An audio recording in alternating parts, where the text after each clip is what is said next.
नमस्कार मित्रांनो, आपल्या चॅनलवर स्वागत आहे। तर MES 2027 करणाऱ्या मित्रांसाठी आनंदाची बातमी आलेली आहे मित्रांनो, कारण 10 ऑगस्ट 2026ला नवीन सेवा प्रवेश नियम ॲड झालेला आहे मित्रांनो। गट अ आणि गट ब राजपत्रित पदांसाठी हा सेवा प्रवेश नियम आहे आणि आपण समोर बघणार आहोत मित्रांनो की किती पोस्ट ॲड होऊ शकतात आणि कोणत्या प्रकारचे नवीन पोस्ट ही सिव्हिल इंजिनिअरिंग आणि मेकॅनिकल इंजिनिअरमध्ये ॲड झाले आहे। MES 2027ची तयारी करणाऱ्या मित्रांसाठी नक्कीच मोठी संधी आहे मित्रांनो, कारण या नवीन नियमामुळे नवीन पदांच्या समावेशामुळे इंजिनिअरिंग उमेदवारासाठी मोठी संधी निर्माण झालेली आहे आणि परीक्षा ही MPSCद्वारे कंडक्ट केली जाणार आहे मित्रांनो। तर MPSC गजेटेड सर्व्हिसेसमध्ये मित्रांनो 18 नवीन पदांचा समावेश करण्यात आलेला आहे आणि कोणत्या शाखेतील विद्यार्थी हे एलिजिबल राहणार ते आपण समोर बघणार आहोत मित्रांनो। चला, तर सर्वात आधी आपण सिव्हिल इंजिनिअरिंगबद्दल बघणार आहोत मित्रांनो। तर सिव्हिल इंजिनिअरिंगमध्ये महसूल व वन विभाग, ज्यालाच वन विभाग म्हणतात, ते त्यामध्ये डेप्युटी फॉरेस्ट इंजिनियर जी क्लास 1 पोस्ट आहे मित्रांनो ती ॲड होणार आहे आणि असिस्टंट इंजिनियर जिला क्लास 2 म्हणतात ती पण ॲड होणार आहे आणि भूमी अभिलेखमध्ये deputy superintendent of land record जी क्लास 2 टाईपची पोस्ट आहे मित्रांनो ती पण ॲड होणार आहे। त्यामुळे MES 2027ला मोठी संधी राहणार आहे मित्रांनो, खास करून सिव्हिल इंजिनिअरिंग स्टुडंटसाठी।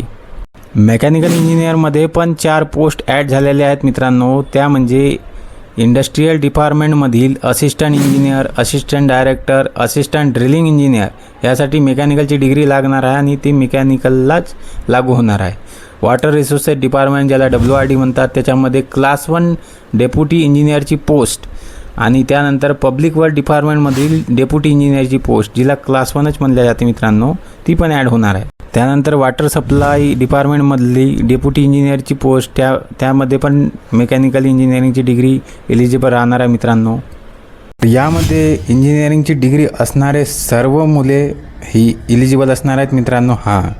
तर यामध्ये पोस्टचे नाव आहेत principal, vice principal, assistant apprentice adviser, headmaster आणि डेप्युटी डायरेक्टर। तर यामध्ये सर्व इंजिनिअरिंग शाखेतली सिव्हिल, मेकॅनिकल, इलेक्ट्रिकल, इलेक्ट्रॉनिक जे पण टेक्स्टाईल वगैरे ते सर्व एलिजिबल राहणार आहेत मित्रांनो। यानंतर काही स्पेशलाइज्ड पोस्ट पण ॲड झालेल्या आहेत मित्रांनो, जसे की टेक्स्टाईल टेक्नॉलॉजी त्यामध्ये असिस्टंट कमिशनर जी पोस्ट आहे मित्रांनो आणि त्यानंतर प्रिंटिंग इंजिनिअरिंग, यामध्ये प्रिंटिंग इंजिनिअरिंगची डिग्री ही कंपल्सरी राहणार आहे मित्रांनो। यामध्ये पण 3-4 पोस्ट ॲड झालेल्या आहेत मित्रांनो।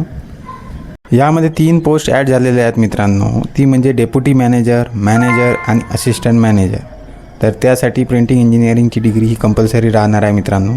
या प्रकारे आपण 18 पोस्ट बघितल्या आहेत मित्रांनो ज्या नवीन ॲड झालेल्या आहेत। आता आपण बघणार आहोत सिलेक्शन प्रोसेस, नेमकी कशा प्रकारे एक्झाम होते।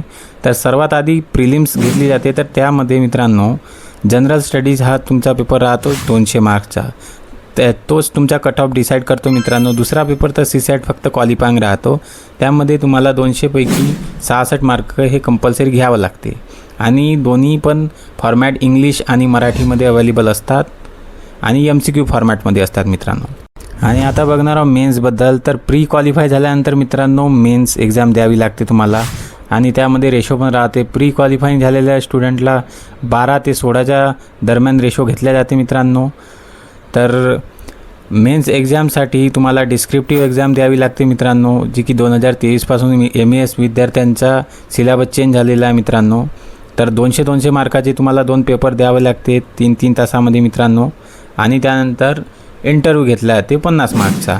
तर तुम्हाला तुमचा जो रँक आणि तुम्हाला पोस्ट मिळणार आहे ती 450 मार्क म्हणजे मेन्सच्या बेसवर तुम्हाला पोस्ट मिळणार आहे मित्रांनो। प्रिलिम जस्ट क्वालिफाईंग आहे मित्रांनो आणि फायनल स्टेप आहे तुमची डॉक्युमेंट व्हेरिफिकेशन। तर अशाच माहितीसाठी सबस्क्राईब करा आपला चॅनल मित्रांनो आणि आपण समोर यावर व्हिडिओ घेऊन येणार आहोत मित्रांनो।